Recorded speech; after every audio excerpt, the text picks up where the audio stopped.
Mikey speak was over 10 years ago. I was just telling you. He was honored he was the Yeshiva Gadol dinner. Mati Fox was being honored, I remember. And they made the decision to ask Mikey to MC. Mikey decided to make a speech out of it instead of emceeing.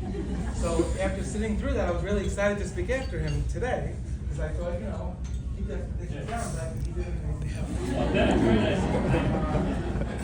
Off the cuff, no script. Off the cuff. I do think a few kind of public service announcements. First of all, one who I think we have to point out David Lawrence's presence here today. And there's a little bit of a history here. Yaakov has always been giving business over David's failure to recognize, changing the tables and chairs and shuls and pews and tables and chairs. It's been an ongoing joke, but we didn't realize that David took it to heart in a major way until this chasana, when David refused to show up. But we're happy that he's here today. But I will point out that Shana still holds a grudge because she's not here. What do you want me to ask? You want the microphone? No, I don't need that. Also, when you come to an age called sheva brachas, there's usually a big flex on the part of the H. Kodesh family. They want to make a show of flex to the Machatanim, to anyone who's not from the shul. And that flex is always to have Charlie Harara speak. Everyone's always very impressed with it. And so I apologize on behalf of Dina. Charlie is not here, but he would have been here. He really does like them. I don't know if he was on the resume. That's another flex that's not. I mean, they're both on the resume. Charlie and Dina are both on the resume, but there's a big H. Kodesh flex. So, I know another fun fact. See if anyone in the room has the trivia here. What do me, David Goldsman, and Jeremy Fader have in common? But I don't think anyone else in the room has, I think. Does anyone know? We all went to Camp Roller. That's it. Lawrence, nobody knew about Lawrence. Did you go to Camp Roller? Yeah. I was your counselor.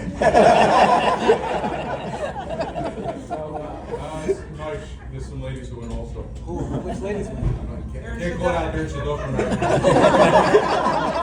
right? Their kids are in Shidduchim, not them. Because if they went to Roller, they wouldn't be in Shidduchim. They would have been taken care of.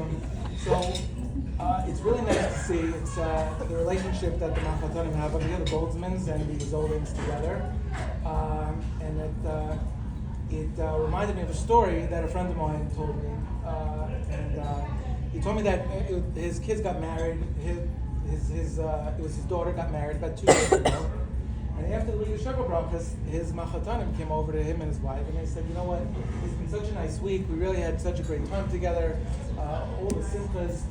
And they said, "Why don't in a couple of weeks, let's be in touch with each other. We'll go out for dinner." Right? Very nice, right?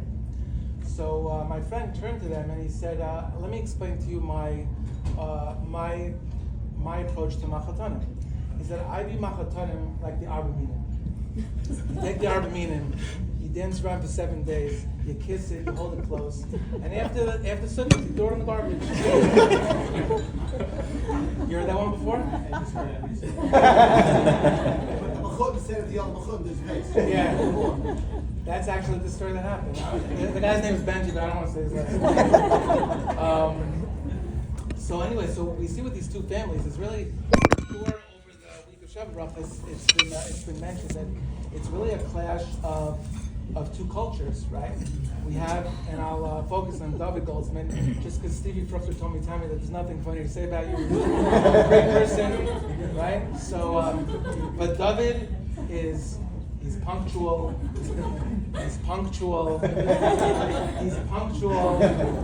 he's meticulous, he's very planned, and to the point that Yaakov, I think only Dov or maybe some other people at that Sheva brachas, but Yaakov pointed out the other day that at the wedding, when Rav Yeager was Masar Kedushin, was 10 minutes late to the wedding, David wanted Yaakov to call Rav Yeager and see where he was. He's also organized. Yisrael told me that when he asked his father some advice on marriage, his father, he gave him a checklist and a 10-point plan for marriage. Now but I do have a question. If you're so organized and so meticulous, how did it happen? And this is true. I just heard about it a moment ago. That last night's sheva brachas, which was from your side, was also at the Chosen Island in Queens. So that's a tzarechim. Now let's talk about the Zoldan household. Okay. So I'm sure when the Goldsmiths were doing their due diligence on the Zoldans, they looked into it. They said, "Oh, Yaakov, he's the chairman of Eish Kodesh. Wow, he has his own business. Wow, he must be very organized, very thorough guy." And then Lani, oh, she basically runs all these programs at Camp Sternberg. She's in education, beloved by students, and that's probably, they said yes, and then they started dating. Then they got engaged, and then afterwards the truth came out. So now what's the truth? So again, we said that David is organized, he's punctual, he's meticulous. So the Zoldans are late. They're haphazard, they're disorganized, they're random. A few examples here. First of all, has anyone ever seen Yaakov Zoldan at a chassan stish at any wedding other than his own family wedding? You've never seen him because he does not come on time to anything, including wedding. You'll never see him at a chassan stish. Not true? You'll never see him at a chassan stish. Typical Yaakov scenario, and he's a wonderful father. But what you'll see if you pop in at any random times during the day, he's got one kid over one shoulder, another kid like a football, and cradling a phone is, and he doesn't get off that phone, right? Until he just hears beep, beep, beep, beep, then he knows the other guy hung up. Are they neat and clean, like I would imagine, like the Goldsmiths are? Okay, so let's see. What do they have in their house? The staples of their house. Snakes, rabbits, and turtles, right? Turtle was a long time ago. So now think about it. Oh, ran away. We did. Now in preparation for, they know the Goldsmiths are going to be around, they needed to make the house look good, so they decided to clean the house from all these animals, but then Rena snuck some snakes back into the house. So in most families, the biggest expenditure in the family, it's let's say it's tuition or it's the mortgage, but by the Zoldans it's lice check.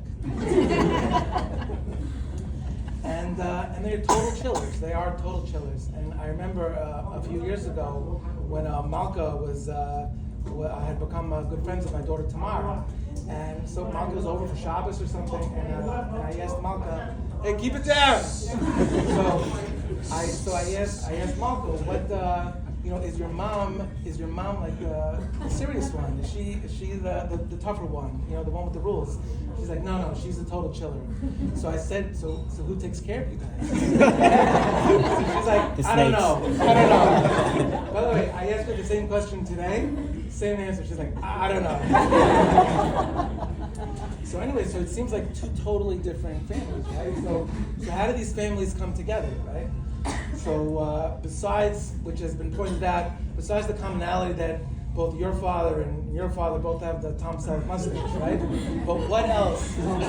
What else do you have in common? So let's examine the chassan. Maybe the chassan is what creates that commonality between the families. So is he a chiller? Is Yisrael a chiller, right? Kind of both. Is he a chiller? He is, so let's see. So is he a chiller? So my research has yielded that he's intense, but not as intense as David. But he's still young. He's got time. Right? Good. The Zoldans have all these snakes and rabbits and what have you. You hate animals, right? Hates animals, passionately hates dogs. By the way, which we're connected on that. Yes. Now something a little embarrassing. Could I repeat it? If we said As far no. as being organized, being careful and fastidious about things, we all use deodorant, right? He uses foot deodorant on the daily. Spoke to his roommates from yeshiva, and that's what I got. I also heard about this graceful stretching that you do before a run. You want to give us a presentation? Not now? We're going to send the video around. Yaakov Schmuckler will send the video around. And although I do notice you're not totally on time to things, that's okay. So that's more of a chiller. So let's talk about maybe Goldie is the connection, right? So as it turns out, Goldie does have Goldsman characteristics. Now she has the Goldsman name as well. But Goldie has Goldsman characteristics. So, first of all, Goldie is thrilled. Zoldan, it's very tough. Goldsman, right? It's not easy. It's a tongue twister. But she's thrilled to escape from the snakes, rabbits, and turtles. Apparently, these pets were in the basement, right? And for the past year, up until his chasna, Goldie has not gone down to the basement. Punctuality. So apparently when the Zoldans go on a family trip, which no one would be surprised to hear this, they arrive at the airport as the gate is closing, right? When Goldie goes by herself, somewhere like go to Israel or whatever, you're going by yourself, she comes the day before. Apparently in high school, when the kids were supposed to get up for school, and all the kids would be in bed, Goldie would be long gone, out of the house, already at school, with a pen in hand. This is Malka information, by the way. There were some other things Malka wanted me to include, but they were really mean. So we're skipping that. Now we say that the Goldsmans are orderly, right? So first of all, like a law and order type. Goldie, would you say you're a law and order type in the Zoldan house? Yeah? So Svi told me he doesn't like you. So I'm just saying, so that would tell me yes. When I asked him last year, I asked Svi, like, oh, Malka's in Israel, do you miss Malka? I said, do you miss Malka? He's like, yeah, but like, he said, yeah, I miss Malka. Maybe Goldie and Malka can trade. It was a bad day for him. He said this or Rena? Svi said this. Rena said something else, like, I can't appreciate it. And apparently, all this also has a very loving and caring side. When Malka got to Mechala, and last year, Malka was for Shana Aleph and Mechala, and for the first half of the year, they overlapped because Goldie was there for Shana Bet. So Malka, all her bags were in the room, and Malka left for a few minutes, and she came back. Magically, all of her stuff was unpacked. That was Goldie. Malka every morning would leave her room and come back in the afternoon, and her bed would be made. By the way, the same thing happens in my house. You've been to my house too. I don't know. I throw socks on the floor and they're folded in the drawer the next day. I don't know how that works. This is not made up, but it's all true. Goldie would make dinner for Malka almost every night while she was in seminary. And then the one that really creeped out Malka was when Goldie started to lay out her clothing for her. You did do it. I think we found. I didn't do it. I know. So I think we found the connection. What brings these families together? But obviously, there's a lot of exaggeration here. Let's talk about the real Zoldan family. Get serious for a moment. First of all, they don't live like homeless people. This was an exaggeration. We know that Lani and Yaakov, they're both community leaders in their own right. Lani, in both here and in Camp Sternberg, has a following. The influence that she has on the kids, not her own kids, but on everyone else's kids. The influence that she has, she's a great mashpia and looked up to. And I started asking Dov this morning about Lani's contributions. I had to leave in the middle. Dov was in the middle of talking. I had to leave because I was just going to miss the whole day. It's like, if he wasn't here, I would think he'd still be there talking about, Lani. And then there's Yaakov, and there's a million things besides this. You run productions at SKA, everything you do at BBY. And then Yaakov, in his very mild way, is we at the shul all know that Yaakov is a powerhouse in a mild mannered way, but he's a powerhouse. He understands people. He understands what makes people tick. He understands how to talk to people, which is a critical quality when having to work with Jeremy Fader on a daily basis. He's considerate and sensitive to people, which is also critical, dealing with when Howie and Jeremy, whatever messes they make together, now he has to quietly, clean it up. Martha's laughing like she knows some of this. I'm just throwing darts at them, I'm guessing. He's a big picture guy, and he always sees the forest from the trees, which is not a common quality. He's organized when he needs to be, not all the time, he's organized when he needs to be. He runs all these events at Eish Kodesh.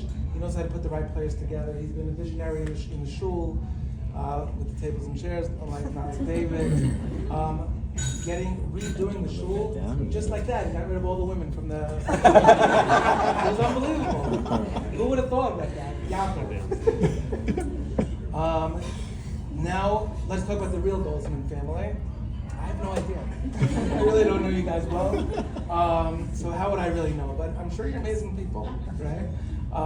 And like I said, Stevie Bruckner Tam, he told me wonderful things about you, and he said that he's your cousin, David. So that's. But just a little different bracha to finish. That that the two of you, Yisrael and Zoldi, should incorporate the best qualities of your parents into your lives. Remember, not all their qualities, but the best qualities of your parents into your lives. Obviously, over the course of a lifetime, the course of a long marriage until 120, inevitably you'll face conflict. But just like what did we do here in this while we were talking, we tried to figure out the commonalities, right? So too, always look for the common ground, like hatred of animals. And we'll have a long, happy life together. Mazda.